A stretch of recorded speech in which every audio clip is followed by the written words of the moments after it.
What's up, everyone? I'm Daniel Rodriguez, aka Big D. It's time to review Blindspot, Season 1, Episode 2, titled A Stray Howl. This is a spoiler review. If you've not seen the episode, go to nbc.com/blindspot. Watch the full episode there. It should take me less than 2 minutes to recap the episode, give you my pros and cons and final score. Thanks so much for joining me. This Thursday, I will be going out of town. One of my family members, close family members, has passed away. So I'm not gonna be here Thursday.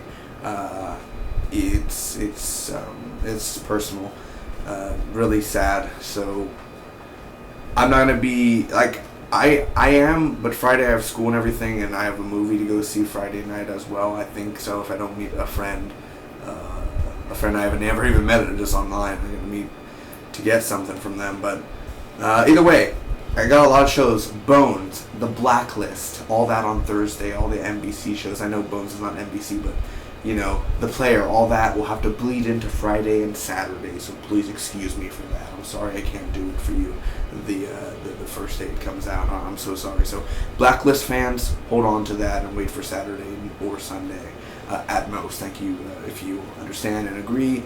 Thank you for understanding. So here we go. Blindspot, guys. There's training going on. So of course, you know, not training, but, you know, Jane is like with a gun and everything. She's all doing that, and she's at the shooting range. And there's a flashback where she killed a nun. And not in a good way, man. Like, not in a good way, but she's a silencer and the long hair. She kind of looks like she works for Charles Manson, man. Like back in the 70s. She looks like she's one of those, like, hippie man. Yeah. With the silencer and everything. So they visit Arthur Gibson, and his house explodes. Literally, it starts off like a 24 episode, man. His house explodes.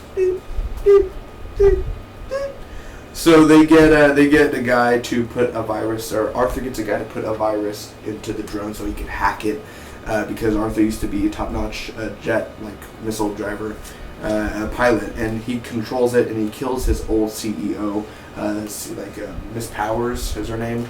She literally was walking to her car, and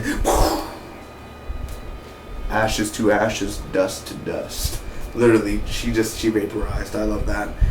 So there's a scar on the back of Jane, and Kurt, he remembers that his little girl he used to know when he was little was named Taylor Shaw.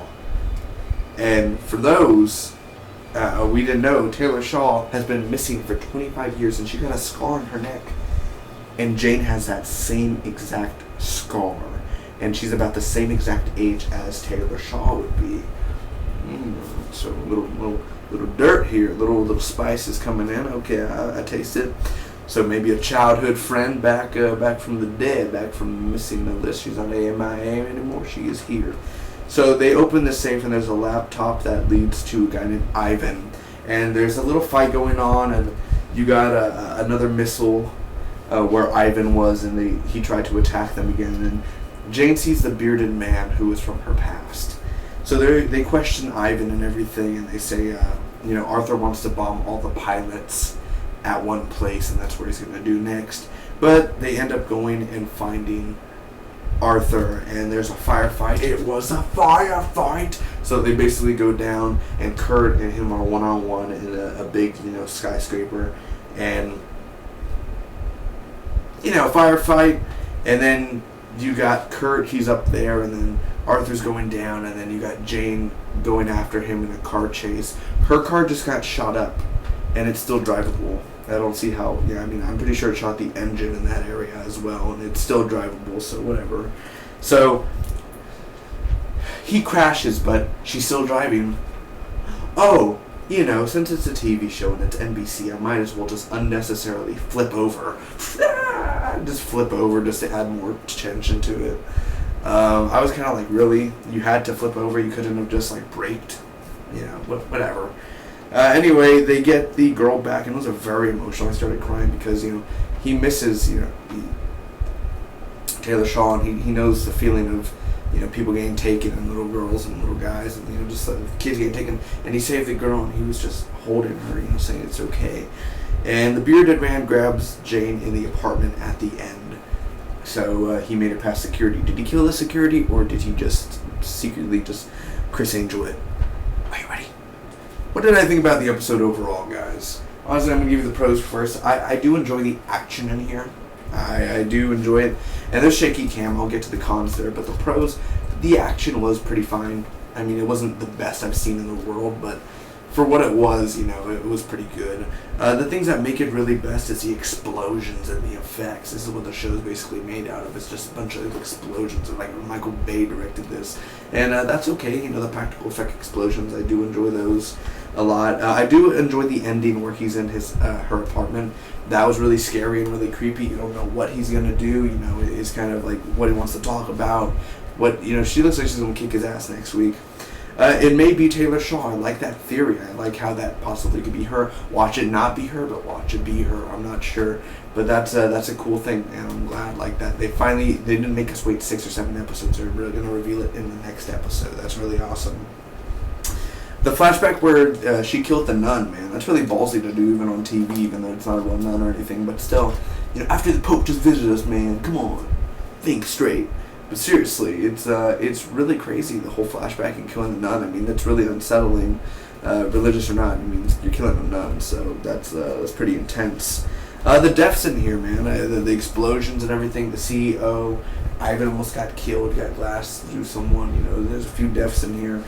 Other than that, the bearded man, we still don't know his name. He's still a mystery, but I think next week we'll find out, or else he'll just still be called the bearded man, like the cigarette smoking man. We got a small problem, Mulder, Scully. Whew. X-Files, man.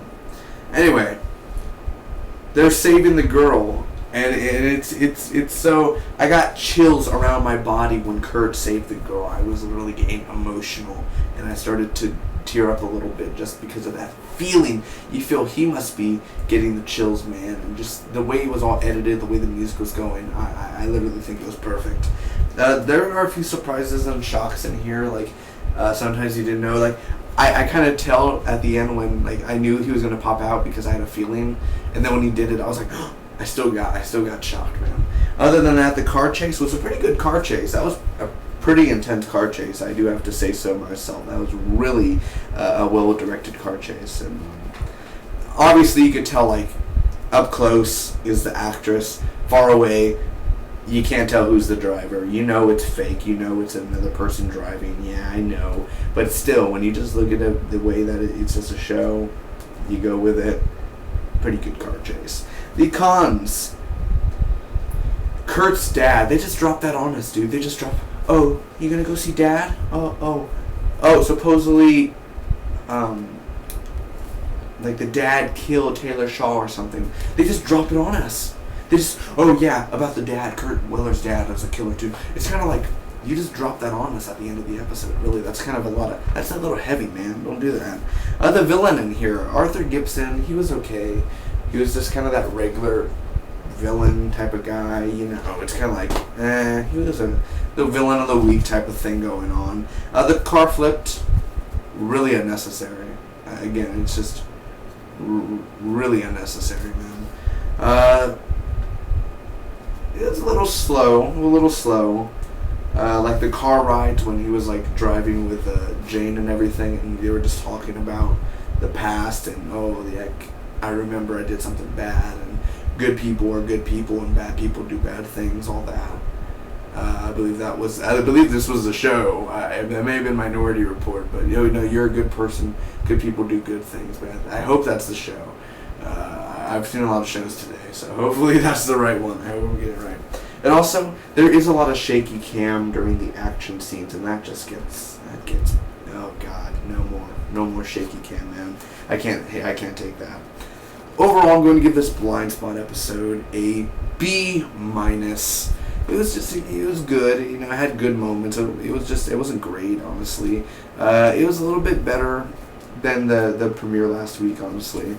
Some parts, you know, because we're already used to the character, and it was sad that we don't get to see Jane naked anymore, because I was like, that's why I saw it from the first place, and now you can't even see her naked at all. So it's kind of like, bummer. But still, we'll go on. Next week, I'll see you all for another episode. And it's good. It was a good episode, you know, nothing great, nothing spectacular, nothing really noteworthy mentioned by next week. Like, oh, last week that happened. other than just like recapping just a few minutes.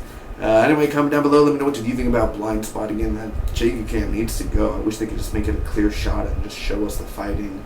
Would be a little bit more better, a little bit more intense, I think. And that's a wrap for now. Thanks again. Subscribe for more. I'll see you for more Blindspot and a lot more shows. Link down below. Hit my